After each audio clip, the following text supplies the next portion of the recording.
This is chapter 5 of 12 Years a Slave. Arrival at Norfolk. After we're all on board, the brig Orleans proceeded down James River.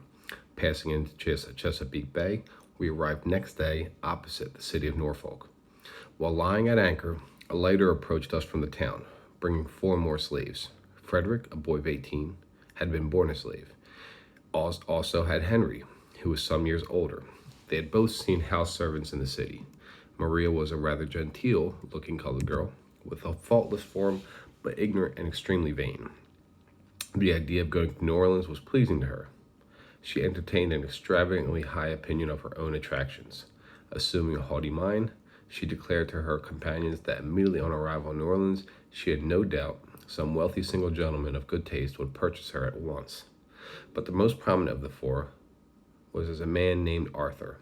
As the lighter approached, he struggled stoutly with his keepers. It was with main force that he was dragged aboard the brig. He protested in a loud voice against the treatment he was receiving and demanded to be released. His face was swollen and covered with wounds and bruises, and indeed, one side of it was a complete raw sore. He was forced with all haste down the hatchway into the hold. I caught an outline of his story as he was borne struggling along, of which he afterwards gave me a full relation, and it was as follows. He long resided in the city of Norfolk and was a free man. He had a family living there and was a mason by trade. Having been unusually detained, he was returning late one night to his house in the suburbs of the city when he was attacked by a gang of persons in an unfrequented street. He fought until his strength failed him. Overpowered at last, he was gagged and bound with ropes and beaten until he became insensible. For several days, they secreted him in the slave pen at Norfolk, a very common establishment, it appears, in the cities of the South. The night before, he had been taken out and put on board the lighter, which, pushing out from shore, had awaited our arrival. For some time, he continued his protestations and was altogether irreconcilable. At length, however, he became silent. He sank into a gloomy and thoughtful mood and appeared to be consoling with himself. There was in the man's determined face something that suggested the thought of desperation. After leaving Norfolk, the handcuffs were taken off, and during the day we were allowed to remain on deck. The captain selected Robert as his waiter, and I was appointed to superintend the cooking department and the distribution of food and water. I had 3 assistants, Jim, Cuffy, and Jenny. Jenny's business was to prepare the coffee, which consisted of cornmeal starched in a kettle, boiled and sweetened with molasses. Jim and Cuffy baked the hoe cake and boiled the bacon. Standing by a table formed of a wide board resting on the heads of the barrels, I cut and handed to each a slice of meat and a dodger of the bread, and from Jenny's kettle also dipped out for each a cup of the coffee. The use of plates was dispensed with, and their sable fingers took the place of knives and forks. Jim and Cuffy were very demure and attentive to business, somewhat inflated with their situation as second cooks, and without doubt feeling that there was a great responsibility resting on them. I was called steward, a name given me by the captain.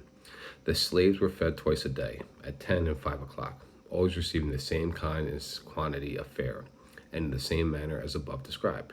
At night we were driven into the hold and securely fastened down. Scarcely were we out of sight of land before we were overtaken by a violent storm. The brig rolled and plunged until we feared she would go down. Some were seasick, others on the knees praying, while some were fast holding to each other, paralyzed with fear.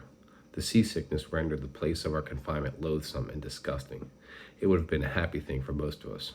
It would have saved the agony of many hundred lashes and miserable deaths at last, had the compassionate sea snatched us that day from the clutches of remorseful men. The thought of Randall and little Emmy sinking deep into the monsters of the deep is a more pleasant contemplation than to think of them as they are now, perhaps, dragging out lives of unrequited toil. When in sight of the Bahama banks at a place called Old Point Compass, or the Hole in the Wall, we were becalmed 3 days.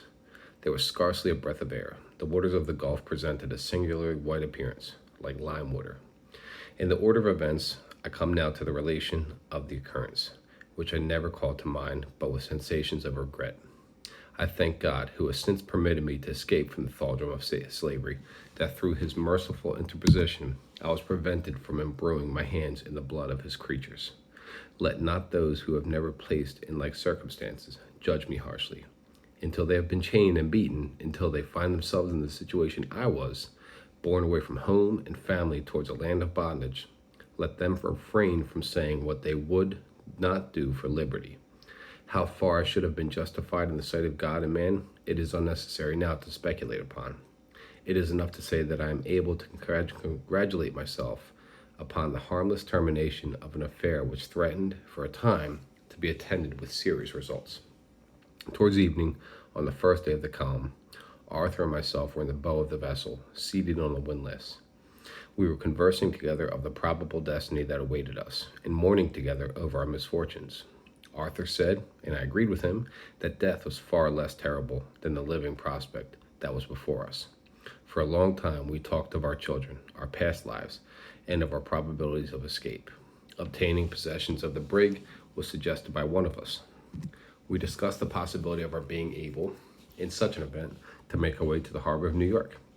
I knew little of the compass, but the idea of risking the experiment was eagerly entertained. The chances for and against us in an encounter with the crew was canvassed. Who could be relied upon, and who could not? The proper time and manner of the attack were all talked over and over again. From the moment the plot suggested itself, I began to hope. I revolved it constantly in my mind. As difficulty after difficulty arose, some ready conceit was at hand, demonstrating how it could be overcome. While others slept, Arthur and I were maturing our plans. At length, with much caution, Robert was gradually made acquainted with our intentions. He approved of them at once and entered into the conspiracy with a zealous spirit. There was not another slave we dared to trust. Brought up in fear and ignorance as they are, it could scarcely be conceived how servilely they will cringe before a white man's look. It was not safe to deposit so bold a secret with any of them, and finally we three resolved to take upon ourselves alone the fearful responsibility of the attempt. At night, as has been said, we were driven into the hold, and the hatch barred down. How to reach the deck was the first difficulty that presented itself. On the bow of the brig, however, I observed the small boat lying bottom upwards. It occurred to me that by secreting ourselves underneath it, we would not be missed from the crowd, as they were hurried down into the night to hold. I was selected to make the experiment in order to satisfy ourselves of its feasibility. The next evening, accordingly, after supper, watching my opportunity, I hastily concealed myself beneath it, lying close upon the deck. I could see what was going on around me, while wholly unperceived myself. In the morning, as they came up, I slipped from my hiding place without being observed. The result was entirely satisfactory. The captain and mate slept in the cabin of the former. From Robert, who had frequent occasion, in his capacity of waiter, to make observations in that quarter, we ascertained the exact positions of the respective berths. He further informed us that there were always 2 pistols and a cutlass lying on the table.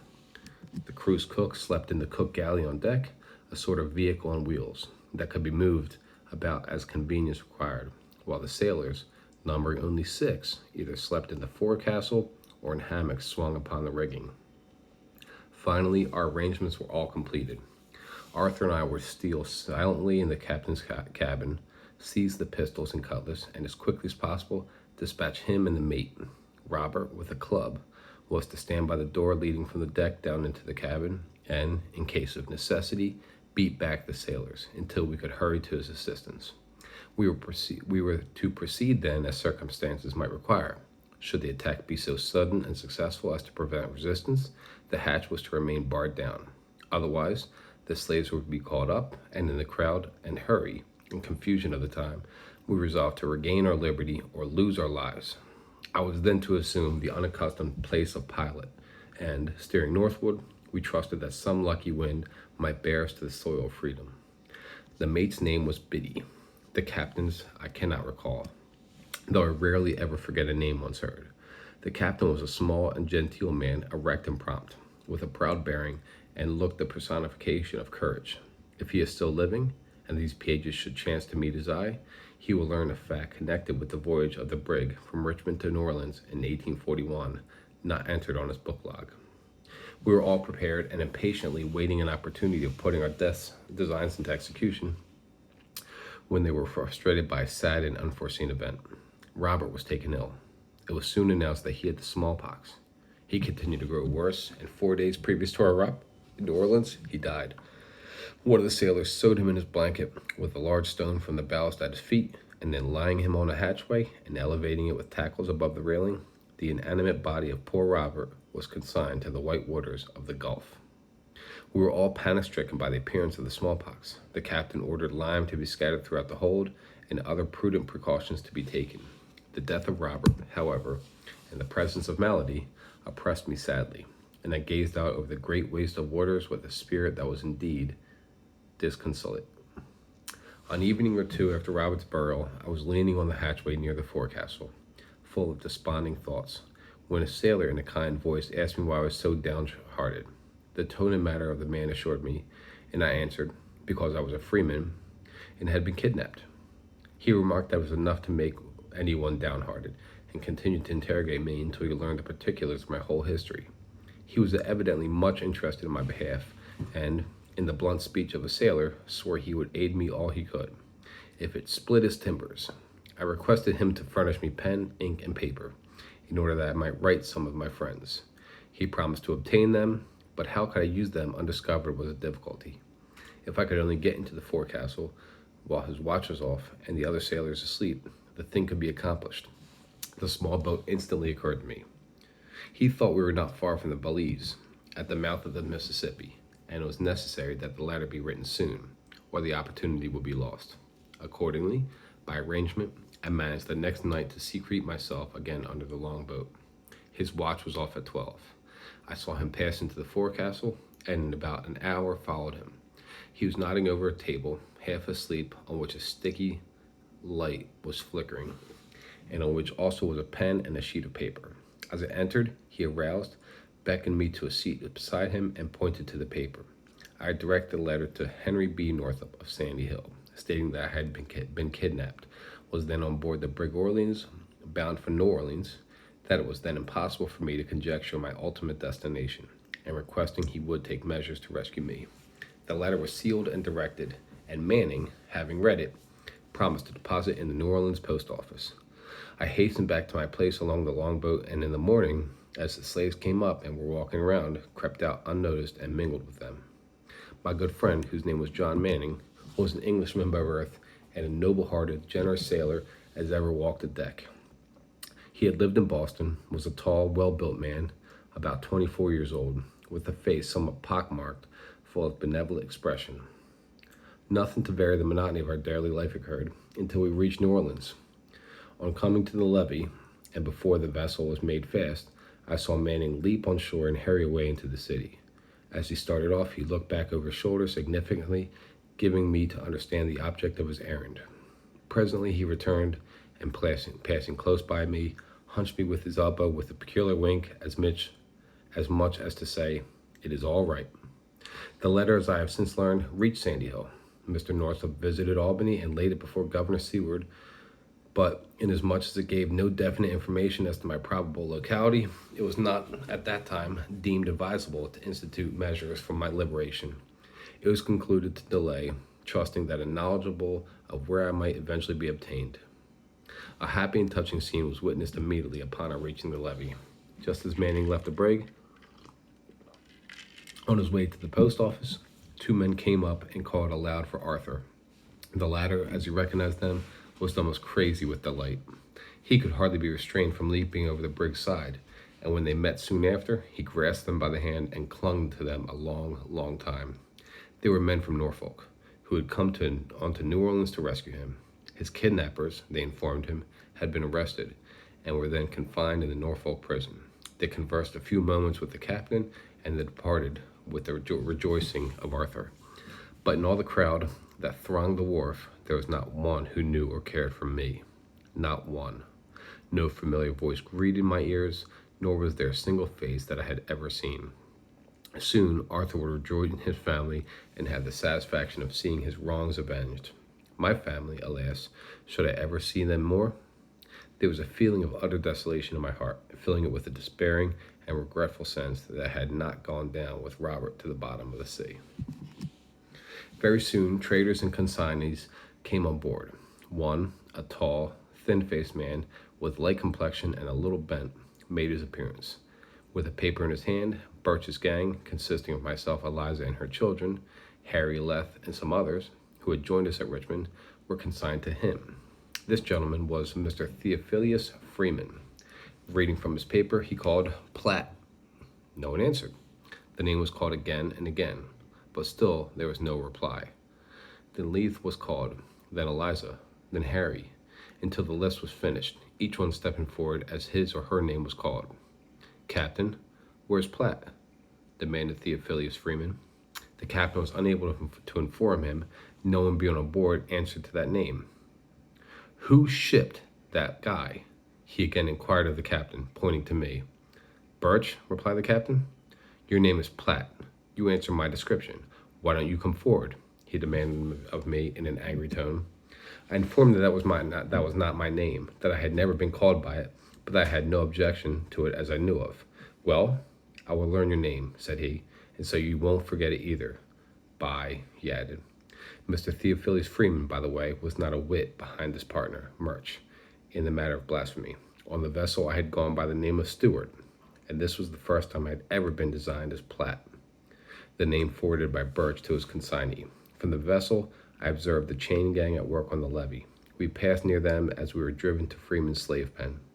This pen is very similar to Gooden's in Richmond, except the yard was closed by plank, standing upright with the ends sharpened, instead of brick walls. Including us, there were now at least 50 in this pen. Depositing our blankets in one of the small buildings in the yard, and having been called up and fed, we were allowed to saunter about the enclosure until night, when we wrapped our blankets around us and laid down under the shed, or in the loft, or in the open yard, just as each one preferred. It was but a short time I closed my eyes that night.